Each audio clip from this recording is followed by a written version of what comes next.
ಹಾಕ್ದೆ, ಅರುಣ್ ಎಷ್ಟು ಗಂಟೆಗೆ ಬಂದ ಅಂತ. ಆಮೇಲೆ ಎಲ್ಲ ಅವಳ ಜೊತೆನೆ ಕಾಂಟ್ಯಾಕ್ಟ್ ನಂದು. ಇವ್ರು ಮಾತಾಡ್ತಾ ಇದಾರಾ ಇಲ್ವ ಅಂತನೂ ನನ್ಗೆ ಒಂದು 2 months ಗೊತ್ತಿಲ್ಲ. ಕೇಳಕ್ಕೂ ಹೆದರಿಕೆ ನನಗೆ, ಈ ಮಕ್ಕಳ ಹತ್ರ ಏನ್ ಮಾತಾಡೋದಂತನೂ ಹೆದರಿಕೆ. ಇವನಿಗೂ ಕೇಳಲಿಲ್ಲ. ಆಮೇಲೆ ಒಂದು 2 months ನಂತರ ಏನೋ ನಿನ್ಗೆ ಅರ್ಜೆಂಟ್ ಅಂದ. ನನ್ಗೆ ಅವಳ ಹತ್ರನೂ ಹೇಳಿದ್ನಂತೆ, ನನ್ಗೊಂದು 4 months ಆದ್ರೂ ಮಾತಾಡ್ಬೇಕು, ಅಷ್ಟರೊಳಗೆ ನನಗೆ ಅಂತ ಡಿಸೈಡ್ ಮಾಡಿ 7 ವರ್ಷ ಕಾದಿದ್ದೀನಿ, ಇನ್ನೊಂದು 4 months ಕಾಯಕ್ಕೆ ನನ್ಗೇನು ಅಂತ ನಾನು ಸುಮ್ಮನೆ ಬಿಟ್ಟೆ ಫ್ರೀಯಾಗಿ, ಏನ್ ಬೇಕಾದ್ರೂ. ಆಮೇಲೆ January 1st ಬಂದ್ರು ಮನೆಗೆ, ನಮ್ಮಿಬ್ರಿಗೂ ಓಕೆ ಆಗಿದೆ ಅಂತ ಹೇಳಿ ಆಮೇಲೆ ನಿಧಾನ ಪ್ರೊಸೆಸ್ ಆಯ್ತು. ಶೋ ಸ್ಟೀಲರ್ಸ್ ಆಕ್ಚುಲಿ ಇದು ಇನ್ನೆಷ್ಟು ಮೀಮ್ ಪೇಜಸ್ ಗಳಲ್ಲಿ ಓಡುತ್ತೆ ಗೊತ್ತಿಲ್ಲ. ಇಲ್ಲ ಅವಳದೊಂದು ತುಂಬಾ ಪೇಷನ್ಸ್ ಇದೆ, ಮಾತ್ರ ಅವಳಿಗೆ ತುಂಬಾ ಪೇಷನ್ಸ್ ಇದೆ. ಈಗಿನ ಕಾಲದ ಹುಡುಗಿಯರಿಗೆ ಪೇಷನ್ಸ್ ಇರೋದು ಬಹಳ ಕಡಿಮೆ. ನಾವು LIC ಏಜೆಂಟ್ ಇಬ್ರು, ನಮ್ಗೆ ತುಂಬಾ ಜನಗಳ ಕಾಂಟ್ಯಾಕ್ಟ್ ಆಗಿ ಒಂದು 2-3 ಸಾರಿ ಮಾತಾಡ್ತಾನೆ ಅವ್ರು ಹೇಗೆ ಏನು ಅಂತ ಒಂದು ಐಡಿಯಾ ಬರುತ್ತೆ. ಪೇಷನ್ಸ್ ಮಾತ್ರ ತುಂಬಾ ಇದೆ. ನಮ್ಗಿನ್ ಏನೂ ಇದಿರ್ಲಿಲ್ಲ, ಚಿನ್ನ ದುಡ್ಡು ಅದ್ರ ಬಗ್ಗೆ ನಾವು ಏನು ಯೋಚನೆ ಮಾಡಲಿಲ್ಲ. ನನ್ಗೆ ಅವನಿಗೆ ಒಂದು ಬುದ್ಧಿವಂತ ಹುಡುಗಿ ಬೇಕು ಅಂತ ಆಸೆ ಇತ್ತು, ಅದು ನಂದು ಆಸೆ ತೀರಿದೆ. ಇಬ್ಬರಿಗೂ ಅಂಡರ್ಸ್ಟ್ಯಾಂಡಿಂಗ್ ಇದೆ. ಆಮೇಲೆ ಅವನಿಗೂ ಜಿಮ್ಮು, ಇವಳು ಫುಡ್ ಹ್ಯಾಬಿಟು ಎಲ್ಲ ಒಂದು 80% ಎಲ್ಲ ಮ್ಯಾಚ್ ಆಗಿತ್ತು. ಇನ್ನು 20% ಅವ್ರು ಮ್ಯಾಚ್ ಮಾಡ್ಕೊಳ್ಬೇಕು ಅಷ್ಟೇ ಸರ್. ಹಾ, ಒಬ್ನೇ ಮಗ.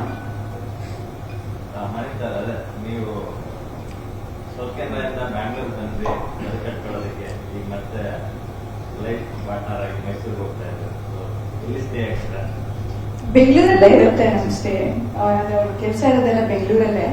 ಮೈಸೂರ್ ಈಗ ಸೆಕೆಂಡ್ ಹೋಮ್ ತರ ನಂಗೆ ತುಂಬಾ ಇಷ್ಟ.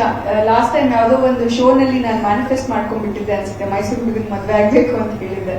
ಸೊ ಅದನ್ನು ವೈರಲ್ ಆಗಿತ್ತು. ಸೊ ಮೇ ಬಿ ಎಲ್ಲಾನು ಅದು ಏನೋ ಚಿಕ್ಕ ವಯಸ್ಸಿನ ಅದು ಆಯ್ತಾ, ನಾನು ಏನಾದ್ರು ಹೇಳಿದ್ರೆ ಅದು ಹೆಂಗೋ ಒಂದು ಯೂನಿವರ್ಸ್ ಕೇಳಿಸ್ಕೊಂಡ್ಬಿಟ್ಟು ಲಾ ಆಫ್ ಅಟ್ರಾಕ್ಷನ್ ಮುಖಾಂತರ ಹಿಂಗೋ ಹೋಗಿ ಕೊನೆಗೆ ಅದು ಹಿಂಗೋ ಸಿಕ್ಬಿಡುತ್ತೆ ಅನ್ನೋ ತರದಲ್ಲಿ. ಅಂಡ್ ಆಂಟಿ ಹೌದು ಯುವ ದಸರಾದಲ್ಲಿ.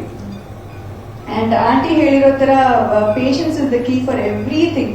ಅದು ಚಿಕ್ಕ ವಯಸ್ಸಿಂದಲೇ ನಮ್ ತಂದೆನ ನಾನು ನೋಡ್ ಕಲ್ತಿರೋದು. ಅಂದ್ರೆ ಈಗ ನಂಗೆ ಇಂಡಸ್ಟ್ರಿನಲ್ಲೂ ಅಷ್ಟೇ, ನನ್ ಟಗರು ಆದ್ಮೇಲೆ ಒಂದು 10 ಸಿನಿಮಾ ಮಾಡ್ಬೇಕು, ಇದ್ ಮಾಡ್ಬೇಕು, ಬರೋ ಸಿನಿಮಾ ಎಲ್ಲ ಒಪ್ಕೋಬೇಕು, ಮಾಡ್ಬೇಕು, ಡಿಫ್ರೆಂಟ್ ಆಗಿರ್ಬೇಕು ನನ್ನ ಜರ್ನಿ ಅನ್ನೋ ತರದಲ್ಲಿ. ಸೊ ಟಗರು ಮುಗಿದ್ಮೇಲೆ ನಾನು 1.5 ವರ್ಷ ಬಾಂಬೆಗೆ ಹೋಗಿ ಫಿಲ್ಮ್ ಮೇಕಿಂಗ್ ಕಲಿಬೇಕು ಅನ್ನೋ ತರದಲ್ಲಿ ಆ ಒಂದು ಜರ್ನಿ ಆಯ್ತು. ಕೋವಿಡ್ ಆಯ್ತು, ವಾಪಸ್ ಬಂದ್ವಿ, ಮರಾಠಿ ಸಿನಿಮಾ ಮುಗಿಸ್ದೆ, ಅದ್ ಈಗ ರಿಲೀಸ್ ಆಗ್ತಾ ಇದೆ. ಅದೇನೋ ಲಕ್ಕೋ ಗೊತ್ತಿಲ್ಲ ನನ್ಗೆ, ಅರುಣ್ ನನ್ನ ಲೈಫಲ್ಲಿ ಬಂದ ಮೇಲೆ ರಾಜಸ್ಥಾನ್ ಡೈರೀಸ್ ಪೋಸ್ಟ್ ಪ್ರೊಡಕ್ಷನ್ ಅಷ್ಟು ಸ್ವಿಂಗಲ್ ಹೋಗ್ತಾ ಇದೆ. I think in couple of months Rajasthan diaries release ಆಗುತ್ತೆ. ತುಂಬಾ ಇಷ್ಟಪಟ್ಟು ಮಾಡಿರುವಂತ ಸಿನಿಮಾ, ಹಾಡುಗಳು ಅದ್ಭುತವಾಗಿ ಬಂದಿದೆ. ಸೊ ಆ ಒಂದು ಸಿನಿಮಾ ಫ್ಯಾಮಿಲಿ ಜೊತೆ ನೋಡುವ ಒಂದು ಭಾಗ್ಯ ಅಂತ. ಅಮ್ಮ ಆ ಟೈಮಲ್ಲಿ ನನ್ನ ಜೊತೆ ಆಲ್ಮೋಸ್ಟ್ ನಾವು 2 ತಿಂಗಳು ರಾಜಸ್ಥಾನಲ್ಲಿ ಟೈಮ್ ಸ್ಪೆಂಡ್ ಮಾಡಿದ್ವಿ. ಅದಾದ್ಮೇಲೆ ಕೋವಿಡ್ ವ್ಯಾಕ್ಸಿನೇಷನ್ ಐ ಥಿಂಕ್ 2ನೇ ವೇವ್ ಬಂದ್ಮೇಲೆ ತುಂಬಾ ಜನರಿಗೆ ಎಫೆಕ್ಟ್ ಆಗಿತ್ತು. ನಾನು ನನ್ನ ಕ್ಲೋಸ್ ಫ್ರೆಂಡ್ಸ್ ತುಂಬಾ ಜನ ಕಳ್ಕೊಂಡೆ. ಇನ್ಫ್ಯಾಕ್ಟ್ ನನ್ನ ಬೆಸ್ಟ್ ಫ್ರೆಂಡ್ ಒಬ್ಳು ನೀತು ಅಂತ, ಅವಳು ಕೂಡ ಅವ್ರ ತಂದೆ ತಾಯಿನ ಅದೇ ಟೈಮಲ್ಲಿ ಕಳ್ಕೊಂಡ್ಳು, ನಾನು ತಾಯಿನ ಕಳ್ಕೊಂಡೆ. ಐ ಥಿಂಕ್ ನಮ್ಗೆಲ್ಲ ತುಂಬಾ ಜನ ಫ್ರೆಂಡ್ಸ್ಗೆ ಅದೇ ಸೇಮ್ ಎಕ್ಸ್ಪೀರಿಯನ್ಸ್ ಗಳಾಗಿ ತುಂಬಾ ಕುಗ್ಗೋಗ್ಬಿಟ್ಟಿದ್ವಿ. ನಾವು ಮಾತ್ರ ಅಲ್ಲ, ಕೋವಿಡ್ ಟೈಮಲ್ಲಿ ಐ ಥಿಂಕ್ ಮನೇಲಿ ಕೂತು ಎಲ್ರಿಗೂ ಒಂದ್ ಮನಸ್ಸಲ್ಲಿ ಏನೋ ಒಂದು ಉತ್ಸಾಹನೇ ಇಲ್ಲ ಅನ್ನೋ ತರದಲ್ಲಿ ಆಗೋಗ್ಬಿಟ್ಟಿತ್ತು. ಅದಾದ್ಮೇಲೆ ಆ ಫೇಸ್ ಎಲ್ಲ ಆಗಿ ಮತ್ತೆ ಎಲ್ಲ ಓಪನ್ ಆಯ್ತು, ಎಲ್ಲರೂ ಹೊರಗೆ ಬರಕ್ ಸ್ಟಾರ್ಟ್ ಮಾಡಿದ್ವಿ. ಹೊಸ ಕನಸುಗಳು, ಹೊಸ ಅದು ಇದು ಆ ಒಂದ್ ಇದ್ರಲ್ಲಿ ಇದನ್ನು ಆಗ್ತಾ ಇದೆ. This is also a new chapter in my life ಅಂತ. And I am so lucky.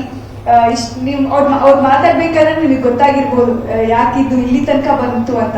So uncle ಆಗ್ಲಿ ಆಂಟಿ ಆಗ್ಲಿ ಅವ್ರಿಗೆ ಸಿನಿಮಾದ ಮೇಲೆ ಇರೋ ಇಂಟ್ರೆಸ್ಟ್ ನನ್ಗಿಂತ ಜಾಸ್ತಿ ಅಂಕಲ್ ಕೂತ್ಕೊಂಡು ಎಲ್ಲ ಯೂಟ್ಯೂಬ್ ಅಲ್ಲಿ ಇರೋ ಎಲ್ರೂ ಇಂಟರ್ವ್ಯೂಸ್ ನೋಡ್ತಾರೆ.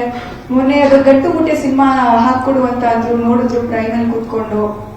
ಸೊ ಕನ್ನಡ ಸಿನಿಮಾದ ಬಗ್ಗೆ ತುಂಬಾ ಆಸಕ್ತಿ ಇದೆ, ಎಲ್ಲಾ ಆಕ್ಟರ್ಸ್ ಗಳ ಬಗ್ಗೆ ಪರಿಚಯ ಇದೆ. ಇನ್ಫ್ಯಾಕ್ಟ್ ದಿಗಂತ್ ಅವ್ರ ತಂದೆ ನಮ್ಮ ಆಂಟಿ ಅವ್ರದ್ದು ಲೆಕ್ಚರರ್ ಆಗಿದ್ರು ತೀರ್ಥಹಳ್ಳಿನಲ್ಲಿ.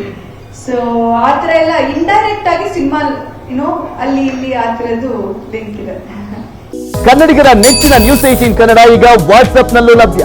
ಕರ್ನಾಟಕ, ದೇಶ ವಿದೇಶಗಳ 360 ಡಿಗ್ರಿ ಸುದ್ದಿಯ ವಿವರಗಳನ್ನ ನಿಮ್ಮ ಕೈ ಬೆರಳುಗಳಲ್ಲೇ ಪಡಿಲಿಕ್ಕೆ ಈ QR ಕೋಡ್ ಅನ್ನ ಸ್ಕ್ಯಾನ್ ಮಾಡಿ, ನಮ್ಮ ಚಾನಲ್ ಫಾಲೋ ಮಾಡಿ, ನೋಟಿಫಿಕೇಶನ್ ಆನ್ ಮಾಡಿ.